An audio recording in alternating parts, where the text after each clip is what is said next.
Welcome back to this special edition of Indianomics. I have been speaking with Dr. YV Reddy, who has just co-authored a book on Indian fiscal federalism. Dr. Reddy, more generally, are you a little worried as both a former governor and a chairman of a former 14th Finance Commission, that now both are becoming fiscally responsible? We are seeing competing loan waivers, competing farm income transfers.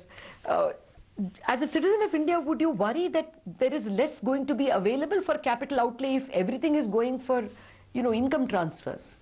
See, as a citizen of India, as a citizen of India, observing carefully, the issue is simple. State governments cannot indulge in fiscal profligacy because the center has total control. Yes. Therefore, such schemes, if the state government indulges in such giveaways, then there is a limit because they have to sacrifice something else. There is a hard budget constraint imposed by the center, effectively imposed. Therefore, I am not that worried, except that the people of the state should be worried because the money is being spent on other things. But when it comes to center, there is a problem. There is no such binding constraint. Apart from the fact in whose jurisdiction it is. For instance, 14th Finance Commission observed that the defense expenditure on maintenance was not coming down, whereas the programs in the state jurisdiction were increasing. And the center comes. So the center is spending more on state subjects than on its own subjects. Yes, as a percentage of GDP. See, now the point is, for the Finance Commission, if you give more fiscal space to the center, is it going to spend on its subjects or on state subjects? You don't have that problem in the state subjects now. So my limited point, and also the rating agencies observe the central government's fiscal.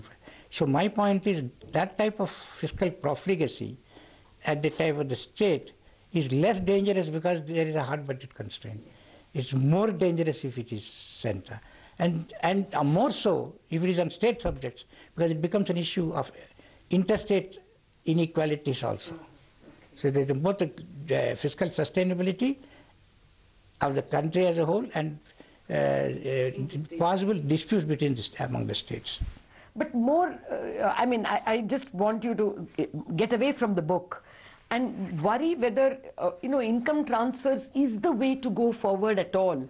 One always thought that the role of the nation or of the government was to build roads, provide infrastructure, provide railway tracks, and incomes should be generated by the people.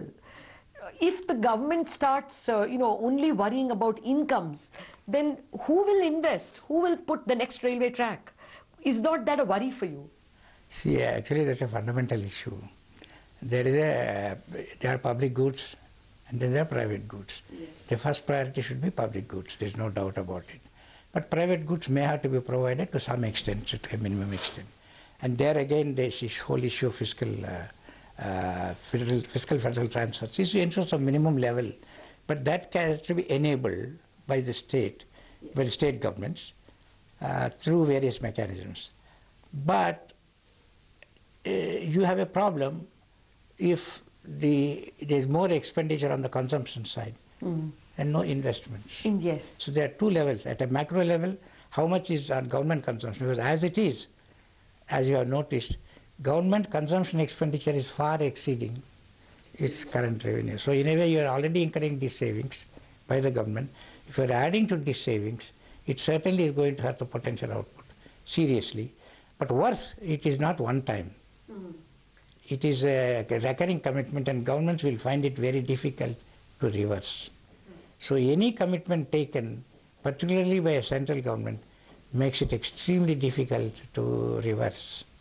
So we have to worry that this 72,000 crores that has been earmarked is going to be a permanent expenditure for future governments. I'm not saying that at the moment, but what I would certainly say is that it has when the national government indulges in it, it also loses moral authority. Moral authority to stop the other states doing it. Okay, so we could have competing income transfers in the days to come. But ultimately, do they continue forever? My point is simple. If it can't go on forever, because you see, you can do it on borrowed money for some time, When it becomes unsustainable, there's a breakdown. You think we are heading for that? No, I'm not saying, but all you have to do is project. I have a former governor with me and I can't let him go only on federal issues. If you don't mind, I also wanted to ask you about the Reserve Bank's capital. What are your own thoughts? It's about 10 lakh crore of RBI capital, of which I think 7.5 lakh crore is revaluation reserve and 2.5 lakh crore is contingency reserves. Do you think at least the contingency reserves can be handed over? If you were heading that committee, what would your best guess be? No, because if I were heading the committee, first I would listen to what everybody says. Okay. And since I don't have access, I will not conclude it. Okay. But on the issue of general principles, see, the general principle is that government is the owner. The government can take the capital, keep the capital. If the government wants to give a signal that the central bank is strong and can be on its own, then I think the government would depend on the judgment of the central bank on the adequacy of the reserves. Okay. Then so in a way it is the government's, what signal does the government want to give? One way is to say that, look, you don't require capital, I'll give you whenever you want capital. Then all scenarios can be taken. But the only problem is, how will the rest of the world think? The image. Okay. Not only the image. You see, if the government is considered vulnerable, the central bank is the first line of defense in financial international environment. So therefore, in many developing countries, if the political and the financial crisis happen around the same time. Yes. So there is some advantage in making the central bank adequate capital, so that at the time when they require capital, they don't have to look to the government.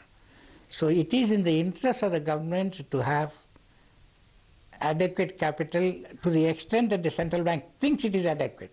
Okay. But if I can't trust the central bank's own judgment, then we have to leave it to the government. Good or bad is a matter of consequence. But would you worry if revaluation reserves are distributed? I mean, a lot of people are worried only about that part, even if the contingency reserves are distributed. Basically, the way I look at it is, that's printing money. It's printing money. Okay. So whatever way you do, it is printing money.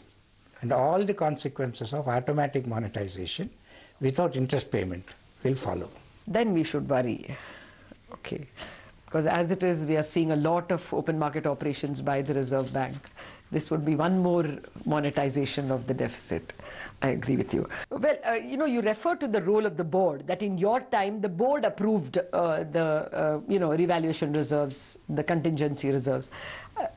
Now there was a fear that the board will almost dictate to the governor what he shall do. Of course, now it has not been emphasized so much.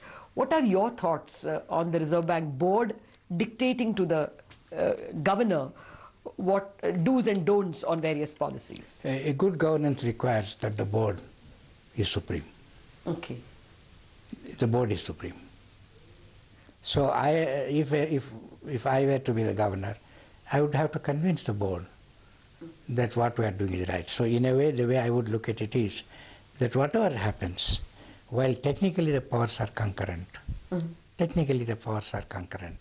substantively, I would bow down to the wisdom of the board if I can't convince the board. Okay.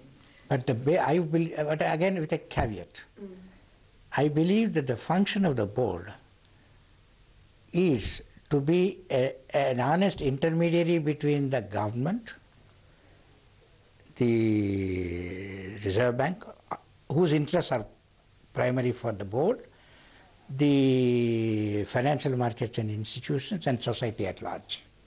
The composition of our board is like that. Exactly. No, that's what I was saying. The composition of the board, it has had scientists, social workers. So is it really in a position to dictate to the RBI governor on issues like financial markets, capital that banks must hold? My point is simple. They represent they are, I say, eminent people. And therefore, if a governor is not able to convince them, with all the time and money at his disposal, if you are not able to convince the representatives of the society. But the problem arises if the board itself is so constituted Yes. that they are not willing to listen. That becomes more problematic. I agree. But the problem is then there's more fundamental. But you can't say that if the board itself is not equipped to manage, but that's a nomination by the government. The government has nominated. No, well, this is the first. Is this the first time that someone with political ideology has been political ideology favorable to the central government has been nominated to the board? You see, the way I look at it is not the past that is important. You can come from different backgrounds, but when you are functioning, whether the board and board members all together, whether they are functioning as the board members, their primary responsibility is to the RBI. Mm. They have been nominated by the government to serve the RBI. Okay. Not to serve the government. All right, so I will leave it at that. Thank you very much, Dr. Reddy, for joining me.